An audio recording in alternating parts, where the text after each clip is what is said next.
The Mitch Lafon and Jeremy White Show. The Mitch Lafon and Jeremy White Show. Available wherever you stream. Catch up on past interviews and episodes on demand now. Subscribe so you don't miss any of it.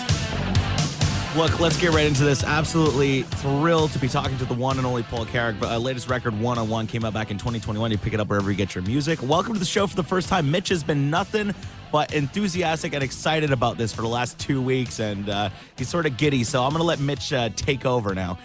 Okay. No pressure then. I'm going to take over. And by the way, I'm not the only one who's giddy. I was talking to our largest promoter in Canada the other day, and I said, my next interview is Paul Carrack. And she was like, you're kidding. Tempted is my ringtone. I got So they're going to try to get Paul to come to Canada. But what I want to start with first, though, is being an independent artist. Back in around 2000, you started the Carrack UK label, and you just sort of went, enough of Sony, enough of Universal, enough of all these labels. I'm going to do this myself. And I want to talk to you about that, because that was a leap of faith. Obviously, with the internet and eventually streaming, you said, why am I dividing this cake into all these little bits when I can have the whole cake to myself? Talk to me about becoming independent. Yeah, well, 20 years ago, the internet wasn't that prevalent, I would say. Maybe where you are, but where I am, it wasn't. It was a bit of a leap of faith. But I figured I'd been with a lot of labels over the years and a lot of bands, and had the benefit of some of that expertise and promotional clout. But which is fine when it's working for you. But if it isn't, it's a bit of a It's not really that beneficial. So I started to make an album at the time. It was called Satisfy My Soul. Mm-hmm. And I just did it at home, and I liked the way it was sounding. I liked the feel of it. And I didn't want to go, shopping around for a proper record contract, because I knew they'd say, well, could we maybe this and maybe a bit more of that and the other. And I didn't want to do that. I was quite happy with the sound of it. And a good friend of mine who lives around the corner, he was actually the original drummer in Mike and the Mechanics, a guy called Peter Van Hook, had some experience of he had a small jazz label at one time and put out some weird stuff. And he said, well, why don't you just do it yourself? Right. And I said, oh, okay. But I didn't really have any idea how it worked.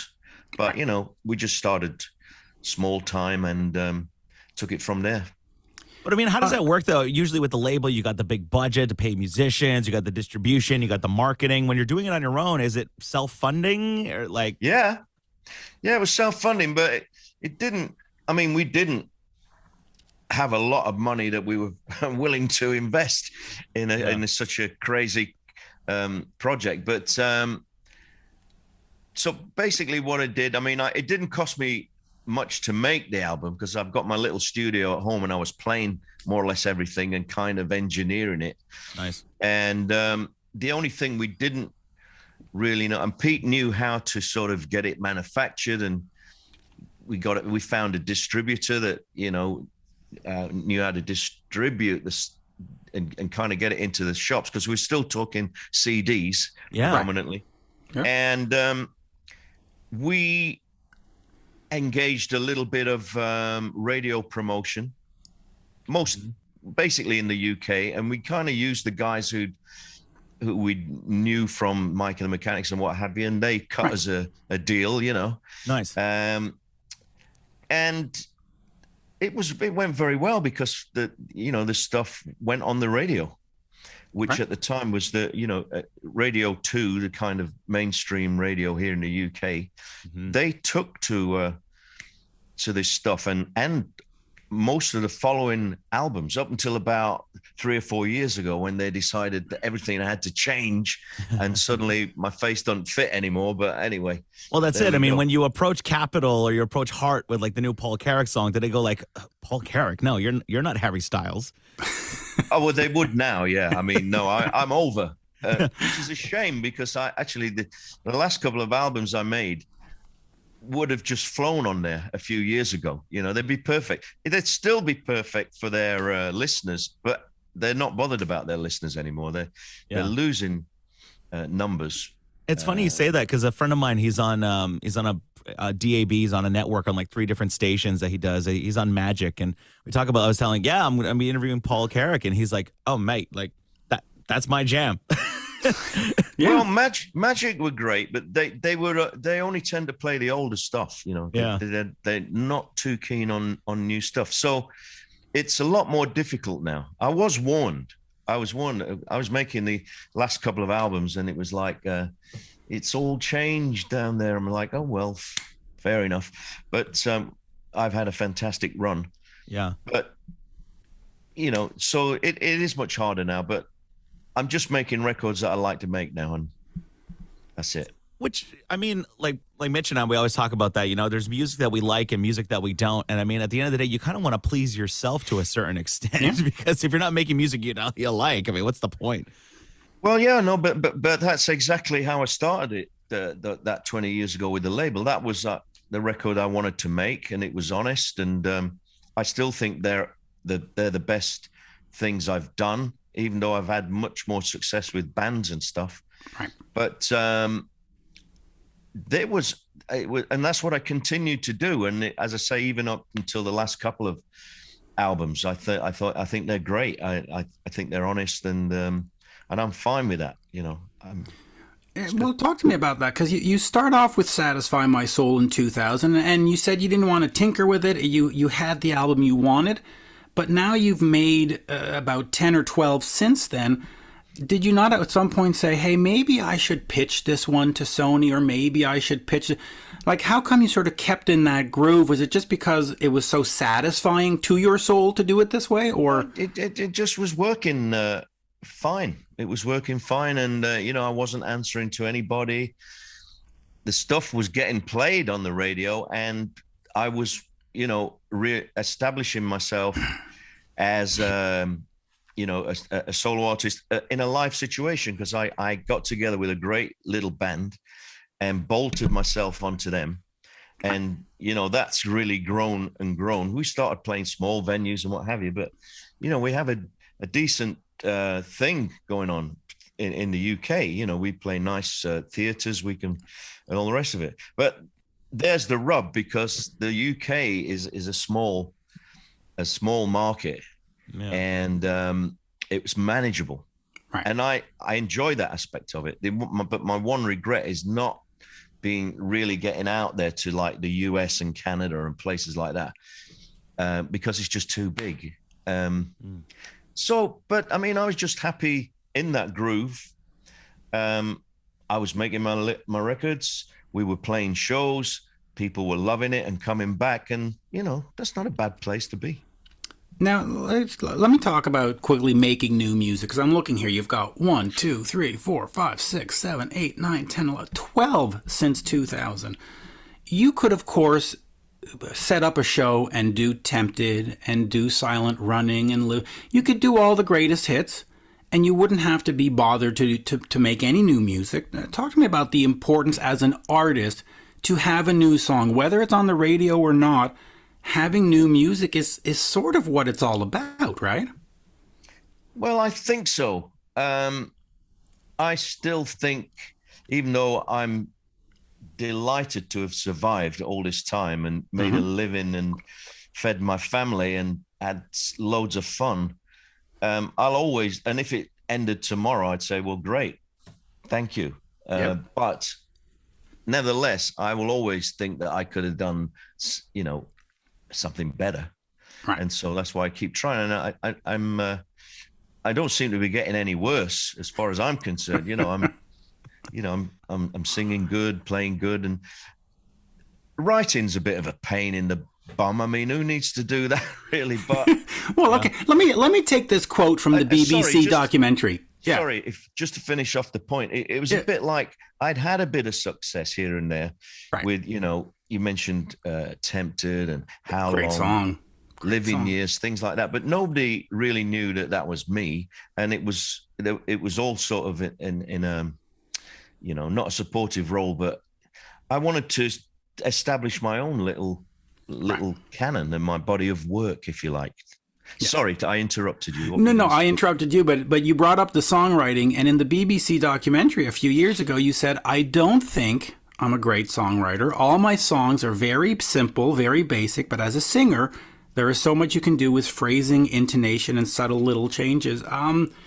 Listen, you've written a bunch of number ones. You've written a bunch of top tens. I mean, how do you say you're not a good songwriter?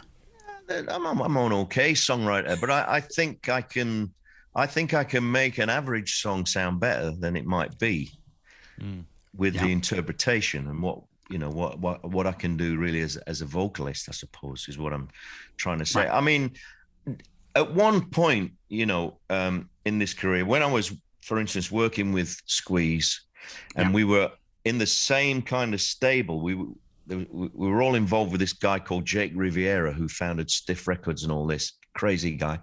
And he discovered Elvis Costello. We had Nick Lowe.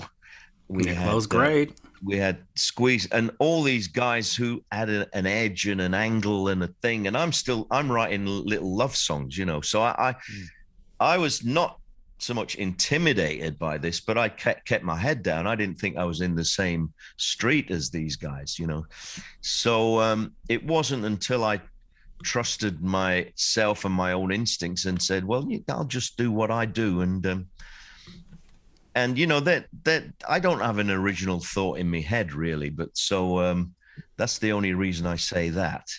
I think if you can write a simple song that hits a nerve or connects with somebody, that's all I'm aiming for, really. Yeah, and when you're surrounded by great writers like that, I mean, doesn't it inspire you and help you try and up your game a little bit as well? No, I would took the easy route. I would just be happy to play along and oh, what, you want me to sing that one? Great, Yeah. And as I said, this was all kind of post new wave and all that, I suppose. And as I say, my style was a bit old-fashioned, I think, and I was happy to hang on to these guys' coattails, Right. Yeah. And by the way, I will say this as a compliment. There are three guys that could sing, the worst news possible, and I would still buy it and love it. Phil Collins, Peter Gabriel, and you. I mean, you could sing about pandemic or whatever, and I'd be like, wow, that's a great fucking song. Wow, listen to that. Those three voices are just, Well, that's pretty good company. Thank you very much. I take that as a massive compliment. Thank you. Now, you mentioned Nick Lowe. You were on his album, of course, on many albums, but you did the I Knew the Bride When She Used to Rock and Roll that had Huey Lewis there on the band. Were you in the sessions for that? Were you part of that, or did they come in separately? No, that's what I sort of figured, because since they were on it, you weren't. No, we were annoyed about that because we'd been playing with Nick up and down the US and playing all the little dives because we couldn't get arrested and couldn't get on the radio. And and Nick, I think Huey was trying to give a helping hand, and make things a little more mainstream. Right. And so, no, I'm not actually playing on that. But we used to play every night, mind you. But it's a great song. But he didn't get you on the record, song. Though. Well, he was on the record, just not on that track, from what I understand. I'm not on that track. No, I don't know. No. Is it on an album? The Rose of England. Oh, I'm on that. All over that one. Yeah. Yeah. Sure. Okay, so you didn't get to work with Huey, which is too bad. No, I've met Huey. I mean, we all knew Huey because he was in a band called Clover many years ago, and they were Streets of London. Great song. They were hanging out in London. In fact, correct me if I'm wrong, but didn't they play on the first Elvis Costello album? They played on the Elvis Costellos, and of course, Huey did harmonica with Thin Lizzy. So there you go. So they were hanging out in London, and then so they were great guys. We loved them. Let me quickly talk about those early 80s, because you're sort of going back and forth between Squeeze and your own stuff and Mike and the Mechanics. And at some point, did you say, I'm just spreading myself too thin, I need to focus on something? Or were you just like, opportunity knocks, Got to answer. I'm not very smart, you might have noticed, but and also I wasn't very single-minded career-wise. I was floating about, and in a funny way, because I think some people think I'm just this mercenary that flits around. It wasn't like that. I was actually quite loyal to these people that I'm involved in, and possibly to my own detriment. But Squeeze was, I came into Squeeze because Jules Holland was the keyboard player and he had left. I don't know if Jules is like a household name here. Yeah, he's got the TV show, and it's big news to be on his show. Yeah. So, but anyway, he had left the band. They needed a keyboard player, and that's why I came in. I knew this guy, Jake Riviera. He said, try Paul. They tried a lot of people. Anyway, and I came in as they did the album East Side Story, produced by Elvis Costello. Yep. Elvis suggested I sing the song Tempted. I'm like, yeah, okay, great, fantastic. And everybody loved it. And then the next thing was there was this tour. We got a tour to do. I'm singing the single. These things just happened, They weren't part of any master plan. But I was enjoying myself being in Squeeze and taking a back seat, and as I say, hanging on to their coattails. But it was pointed out to me that some point if you're gonna be a singer-songwriter, you've got to do it. And the last thing they needed was a singer-songwriter, because they got the songs, they got the singers. Yep. They didn't need another one, So I left. I think they were disappointed that I left, but it was just onwards and upwards. Just quickly, you mentioned singer-songwriter. You started off as a drummer, and then you run into the Hammond organ and go, oh, my God, this is the greatest thing since sliced bread. Talk to me about your progress. What was the original plan when you started off young? Did you want to be a singer-songwriter, or did you want to be sort of like, since we mentioned Phil Collins, did you want to be the next Phil Collins and sort of drum for Genesis? No. I'm much older than that, I go way back. Of course. Further than that, but of course. No, I wanted to be Ringo. There you go.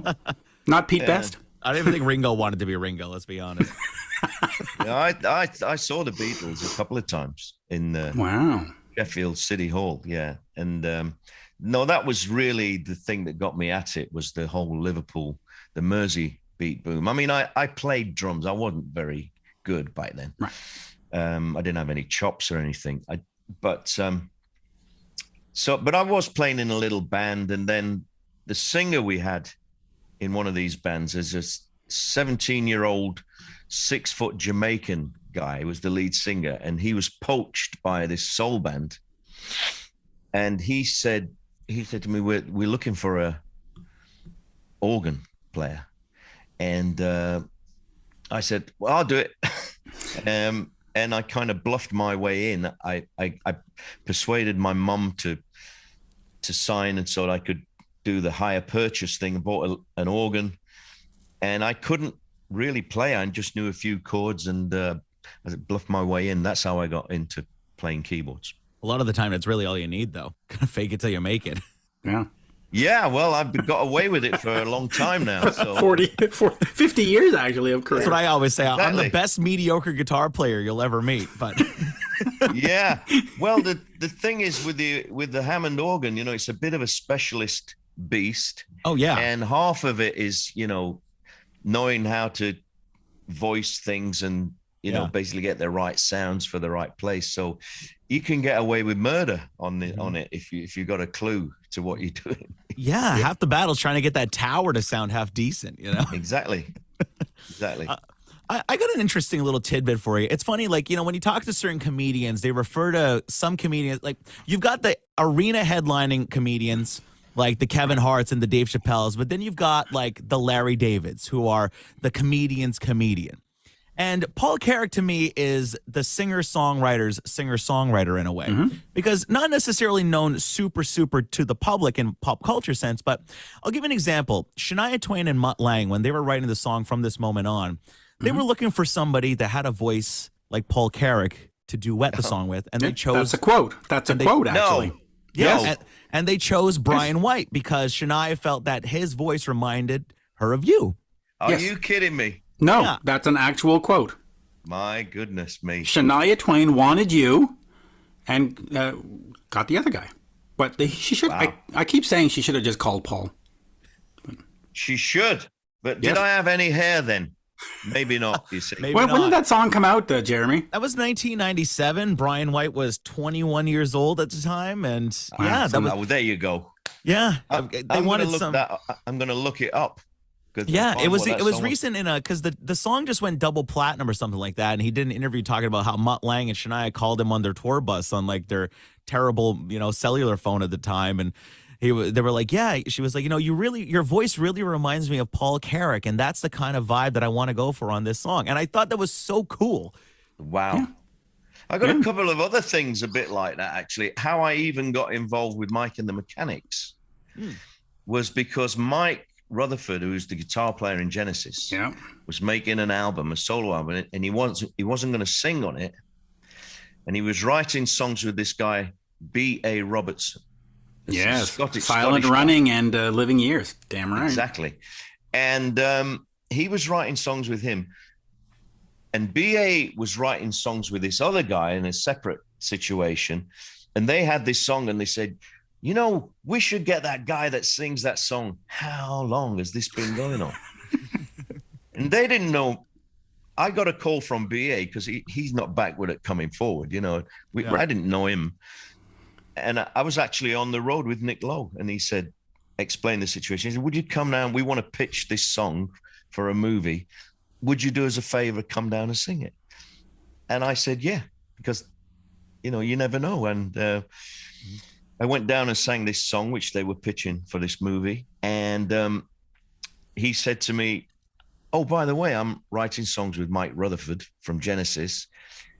Do you fancy coming down and singing, having a go at that? And I said, yeah, sure, why not? Right. So the following week or something, I went down with BA and went in the studio, and they said, we got this track. It was 3 chords for about 10 minutes. He said, just go in there and just blues away. And I went in there, and they said, the only bit we got is, can you hear me? Can you hear me running? Just say, and then just blues away. Wow. That's what I did.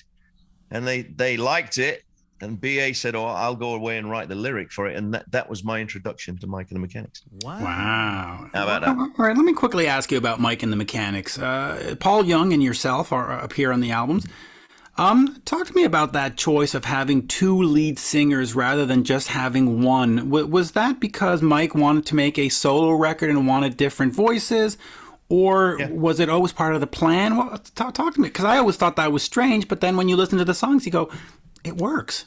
Well, I don't know how it actually initially came about, because they were just recording tracks, Okay. And Mike decided he didn't want to sing, which I think was a wise decision. And they got on the first album, they got several singers in. Yeah. BA had suggested me. The producer, Chris Neal, had suggested Paul Young, who was in a band called Sad Cafe from Manchester. Mm-hmm. Paul was a great guy, a great singer. Yeah. And there was 1 or 2 other guys on that first album as well. They were more kind of session guys, backing type singers. And then when we had the kind of initial success and he put the band together to become a touring entity, they just took me and Paul. And then eventually by the 2nd, 3rd album, the identity of the band became Mike, Paul, and myself. And that's how it came about. And it worked great because we all were experienced guys. We wanted it to work. We wanted it to be successful. We knew what it was like being in a band. And you had the 2 singers and, different personalities. Paul was the outgoing rock and roll guy. He didn't just sing rock and roll, though. I mean, he sang ballads too, but I was more the sensitive one, the soulful one. And so, and it kind of worked. Well, when you got all different personalities like that in the band, I mean, you take everybody and mash it all together, and that's what the magic creates, Yeah. Yeah. Yeah, and as I said, we all were happy to have the opportunity. I mean, because going back to what we were originally talking about, Genesis were huge at the time, and we did have the benefit of, we made an album and it was going to be put out there and it was going to have a little promotion behind it, which it did, and the public took to it to a large extent. Yeah, that album. I was going to say, did you prefer being in a band with the guys, or is it more fun being just Paul Carrack? Well, I enjoy both aspects equally, but well, when you're solo, you don't like the guitar player. Yeah, fuck off. You hire another one. But if you're in a band, you're kind of stuck with them. We couldn't really sack Mike, though, could we? I mean, it's his van. No, I mean, it works beautifully, actually, because we were in this band that, we were all trying to make it work. And it was different to the other stuff. Because I was involved with Nick Lowe, running up and down the freeways of America, banging our head against the wall, playing in these little dives or opening up for bands on the arenas. And suddenly was part of this successful thing. But then Mike would go off and do Genesis, and then I could go back to playing with my dodgy mates. and I made a couple of albums like that. And so it worked pretty good, actually. Yeah. I think eventually there came a point, and also in 1999, Paul sadly passed away. Mm-hmm. And I think we probably should have called it a day at that point, but we soldiered on and tried to get along. But then I realized, look, there were a number of factors, but I wanted to have a crack at, as I say, doing my own body of work that was, right. This is what I am. I love contributing to projects and what have you, but I thought it was time that I tried to establish myself. And that's what I set out to do.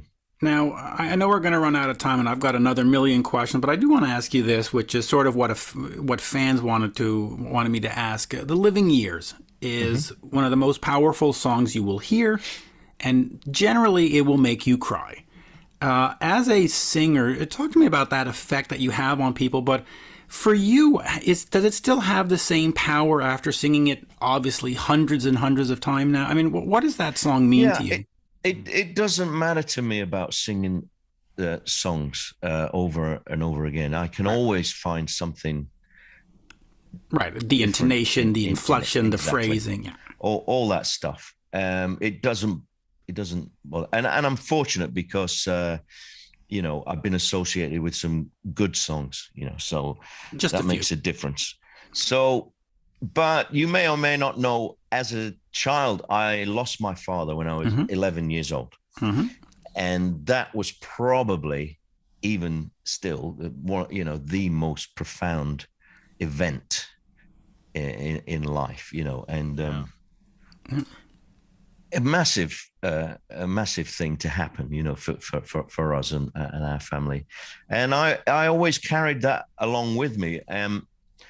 So when it came to deciding who would sing which song, and the decision usually made by Mike and the producer, they'd get both Paul and I to sing the songs, and then they say, oh, sometimes it was obvious, this is a Youngie song, this is for Paul. Yeah. But sometimes we'd both try it, and then they would decide who sang it. But I knew I had to sing that song because I knew that I could give it a bit of gravitas, if you like. That's probably a highfalutin word, but no. So add a little mustard to it. No, but it's just, my father's is going to turn 92 on September 11th, and he's had dementia for the better part of his 80s and early 90s, and I haven't had a chance to say goodbye because he doesn't know who the hell I am anymore. Oh, God. And so when I hear that song, it just sort of tears me apart because my father didn't pass away. He's still there, but for all intents and purposes, he's passed away spiritually. So, and it kills me, that song. but it kills me beautifully. It's not. Yeah. It's rough. It's gonna make me cry right now. Quite frankly, just talking about it. Yeah. Well, I'm sorry to hear. Sorry to hear about that. With me, it was much more sudden. I mean, my father had an accident, and 2 days later, he passed away. And I honestly, because the song's not really about my relationship with my father. I had a great relationship with him, but I can remember like it was yesterday. And when I come to sing that line, I wasn't there that morning. Mm-hmm. I remember coming down the stairs and seeing my mum and my uncle. I'm tearing up now. Yeah, see? And that song, man. I just remember seeing them, and my uncle burst into tears, and my mum burst. And I thought, well, I know what's happened. Yeah. And I actually, that comes into my head every time I sing the damn song, Yeah. Weird. And you've done different versions of it, different iterations, more acoustic, more upbeat, more sort of big bandish, and every one just works. And you're just like, with a song like that, it really is about the intention behind the performance, I think, because any singer could sing any song, but unless you have the intention, it just could be nothing. Yeah. Yeah. Well, you try telling B.A. Robertson that. I will. Here, before we run out of time, just real quick, since you've done the solo career and all your records, musically you've been all over the map, and I mean that in a good sense. You've done songs like Behind Closed Doors, which sounds a little bit more country. You've, of course, done Don't Shed a Tear, which is a pop song. You've done the Living Years with Mike and them. You've done all these different songs. Is that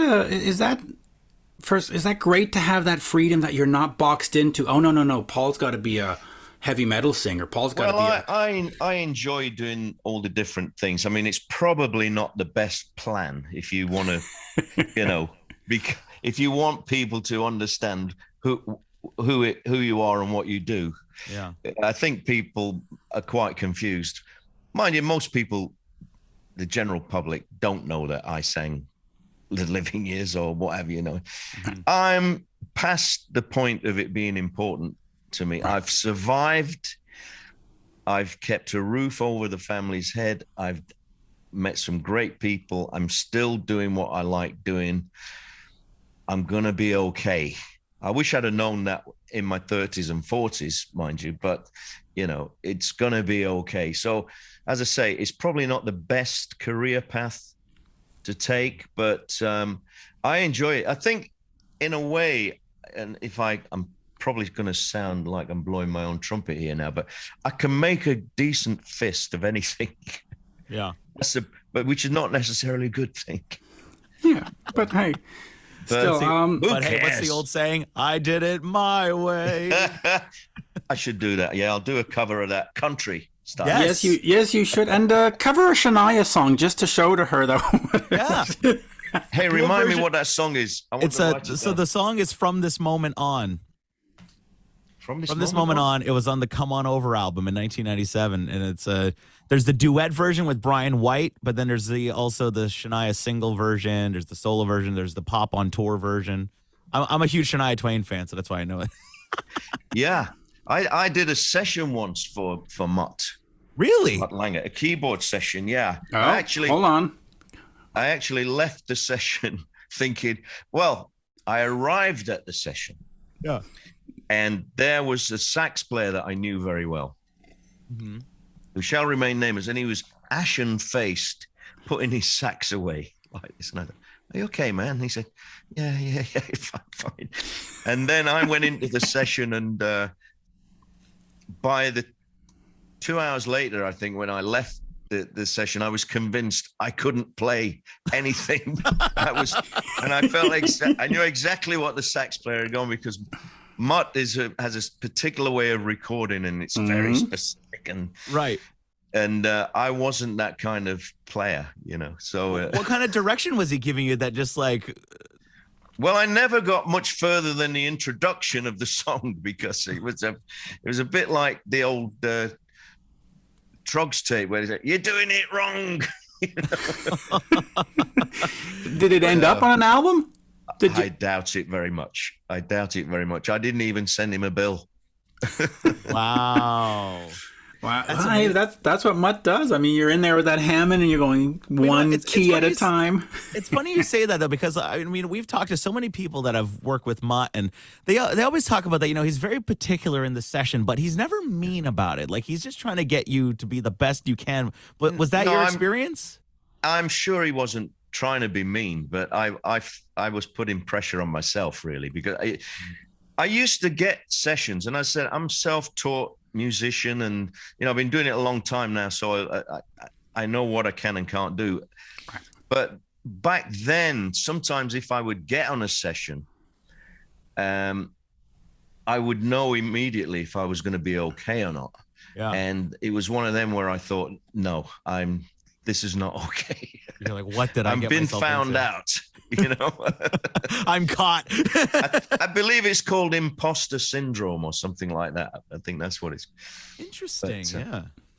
Wow. What was it? Was the issue? Like, was it like a timing issue? You couldn't play on was he using drum machines yet at that point?